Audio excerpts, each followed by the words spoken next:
Finally माथि आइपुग्यो है। बिहानै 3 बजी उठेर टाइगर हिलको पोइन्टमा अब चाहिँ यहाँ कफी खाँदै अब चाहिँ माथि जाने।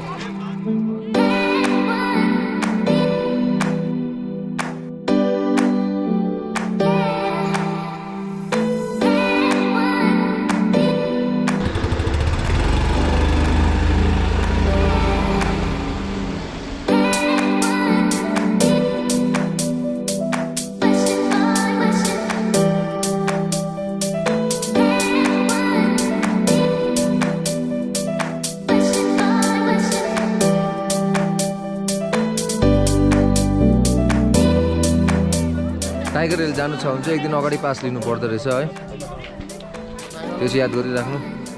अब जाउँ माथि। चलो। भाई साहब ठंड बहुत लग रही है, देख सकते हो ये नीर के दस्तान है और ये देखो एक देखो। अब ये सब हम देख रहे इमर्जेन्सीमा आयो। ल जाउँ माथि है अन्त हेरौँ sunrise. Good morning to all.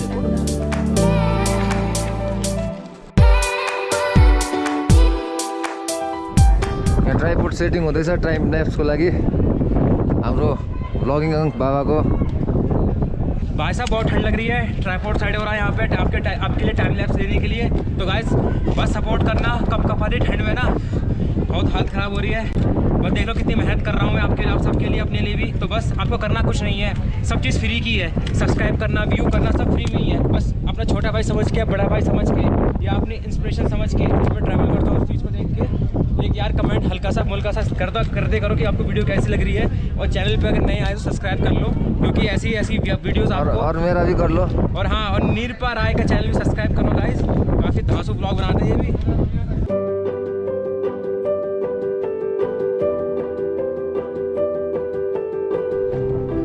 अहिले चाहिँ हामी यहाँ टपमा आएर है मोबाइलबाट लाइट गरिकन यहाँ चाहिँ एउटा कन्स्ट्रक्सन जस्तो भएको रहेछ बिल्डिङमा है। त्यसको टपमा आएर यस्तो काम नै खालको जाडो भइरहेको छ, तर पनि यहाँ हामीले है अब चाहिँ सनराइज हेर्नुको लागि रेडी भएको। अन्त मोबाइलमा एक गरेर देखाउँदैन, फोनबाट यस्तो देख्दैछ सनराइज हुनु आँटेको छ अब।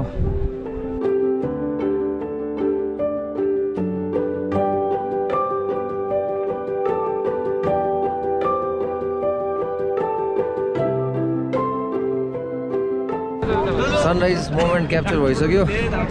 अन्त चाहिँ त्यहाँबाट चाहिँ सनराइज है इस्ट साइड होइन, यहाँबाट सनराइज। अन्त जस्ट अपोजिट साइडबाट चाहिँ you can view Kanchenjunga. Once in a lifetime moment.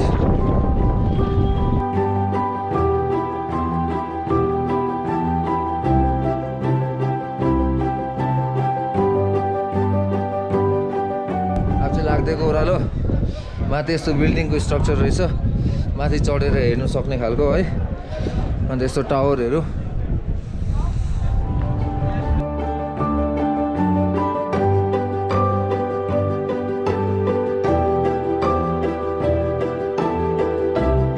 अन्त यहाँ तलतिर चाहिँ बजारहरू पनि लाग्दो रहेछ है, टोपी सोपी ग्लोभ्सहरूको लागि। तर एउटा कुरा चाहिँ याद गर्नुहोस्, एक दिन पहिला चाहिँ पास लिनु पर्दो रहेछ। पास लिनु चाहिँ एकदम इम्पोर्टेन्ट। हामीले चाहिँ लिएको थिएन, तर पनि हामीले चाहिँ रिक्वेस्ट गरेर तल है अन्त हामीले आयो, नभए आउनु पाउने थिएन।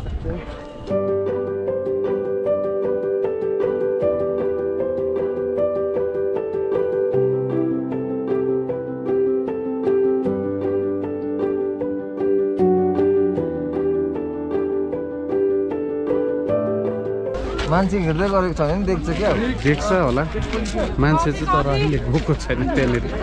यो चाहिँ हाम्रो टाइगर हिलबाट देख्ने दुनियाँको तीसरा बडा पहाड हो। यसकै छेउमा तपाईँले थ्री सिस्टर्स देख्नुहुन्छ।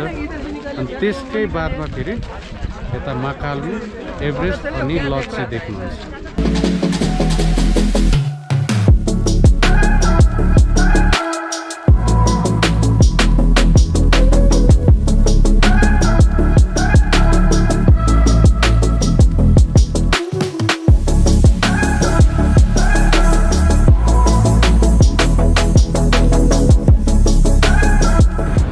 साझा भयो होमस्टेमा।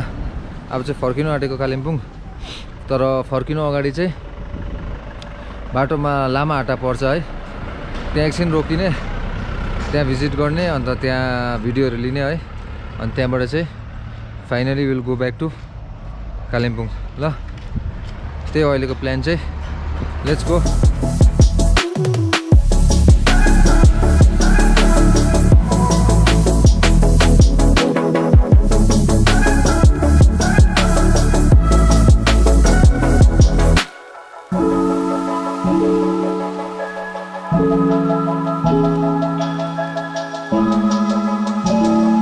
स्याड कुरा चाहिँ के भयो भन्दाखेरि मैले अघि टाइगर हिलमा फर्किँदाखेरि चाहिँ हेलमेट त्यहीँ छोडी पठाएछु है। अब चाहिँ दोकान गइकन एउटा हेलमेट लिने, अनि त्यहाँबाट चाहिँ will move.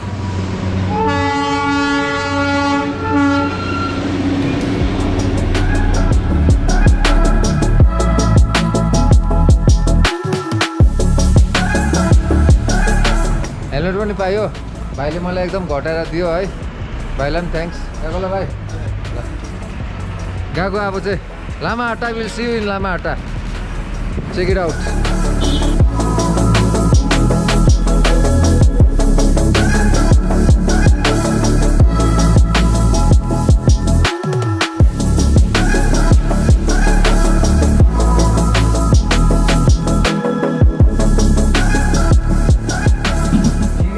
लामाहट्टामा breakfast cum lunch with thuppa and momo.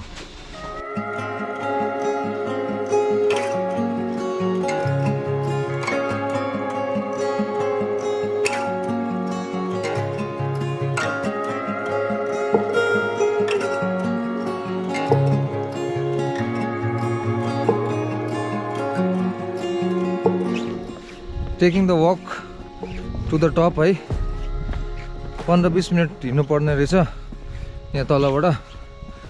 अन्त चाहिँ माथि पुग्छ। माथि चाहिँ के छ भन्दाखेरि माथि चाहिँ लेक छ, धुप्पीको रुखहरूको वरिपरिको बिचमा, अन्त त्यही जाने हेरौँ।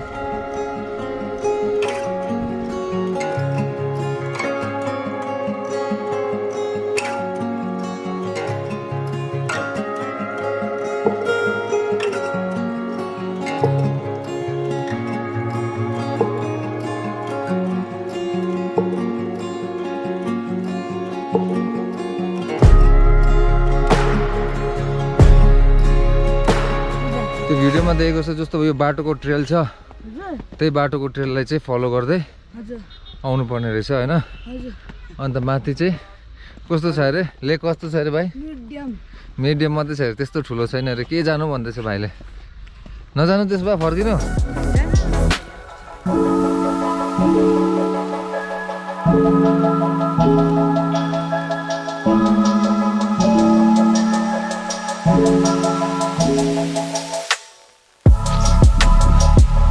So finally we are at the top and the view is awesome, as you can see. On the agadi चाहिँ के छ, there is a small kind of pond, lake त हैन होला, pond छ अगाडि है। After a hike of 15 to 20 minutes you finally reach to this place. So the view is like this. Let me show you.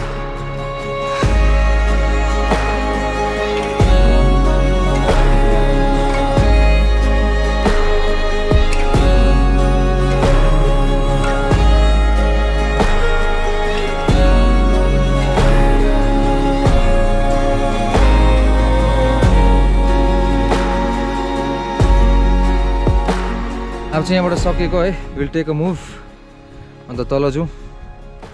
अब त्यो अहिलेको आएको बाटो अब चाहिँ ओह्रालो अलिक सजिलो हुन्छ होला। Let's go.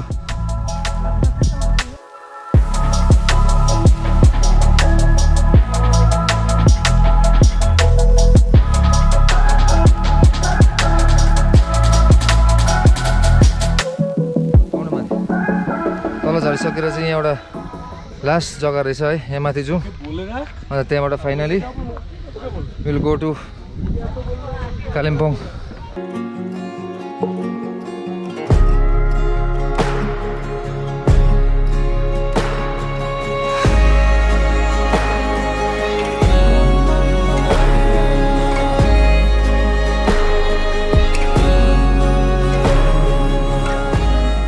फाइनल पोइन्ट चाहिँ यहाँ चाहिँ टप भ्यू है, यहाँबाट चाहिँ सबै देख्छ पार्कको।